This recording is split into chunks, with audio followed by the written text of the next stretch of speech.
I know the day I married this man, I knew that I was marrying my best friend.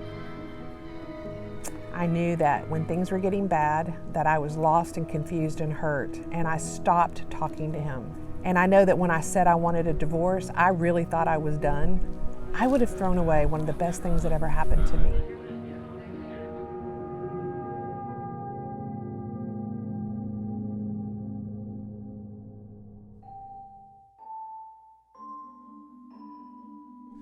Kim and I first met when we were in college. He'd walk me to my dorm, and I just remember thinking, he's such a nice guy. This is such a nice guy.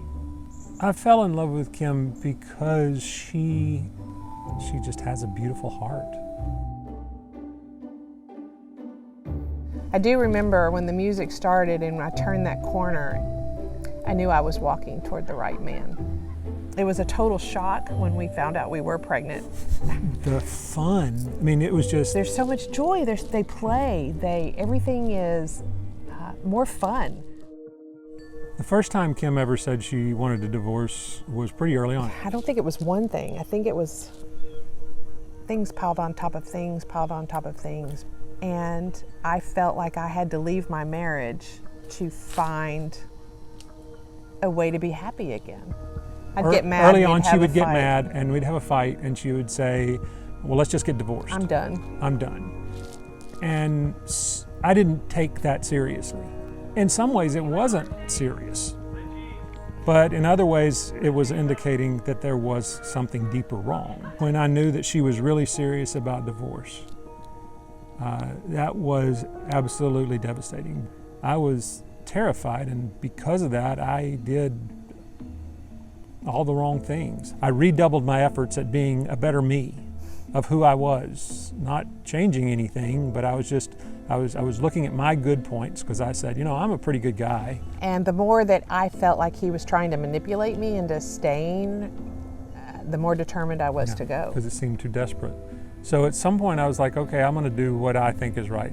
I'm gonna change me, because that's all I can do.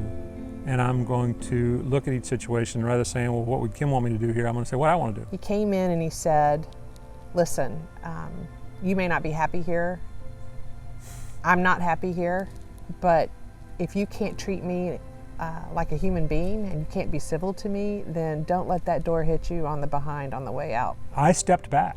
I let her have space. I let her see, I let her be by herself. Because as long as I was in her face, she was only going to see me and what was wrong with me. She was never going to see what was wrong with me, wrong with herself. Yeah, and we call it drop the rope. You know, as long as somebody's on the other end of the rope tugging, you're going to pick up the other end and tug also. But if he drops the rope and there's nothing to push against or pull against, you're just left there. And that space is exactly what you need to be able to just settle in and think about what, you know, is this really what I want to do? Is every marriage going to be saved? No. But what we teach and what's worked for us does work. If anything's going to work, it's going to work. So before you pull the trigger and destroy everything that you've built, slow down. I mean, what's the hurry? Slow down, get the help, get the right help. Get you a pro-marriage counselor who knows how to deal with this and get some help. Call us. We know what we're doing. And I'm so glad that I didn't follow through with that, because I would have thrown away one of the best things that ever happened to me. When you're looking for a marriage counselor, there's something you need to know about them.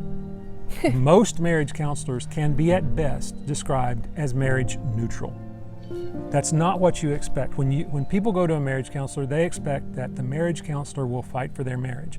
But that's not most counselors' training. Most counselors' training is on the individual. And so they look at it and they say, well, if she's not happy, then she needs to go. If you're not happy, then you need to go. They're not fighting for your marriage. They're fighting for the individuals in the marriage, and that's not the same thing. My wife's practice focuses on fighting for the marriage because they think that that is an entity that is worth saving. And if that's where you're at, then you need to find a marriage counselor that will fight for your marriage.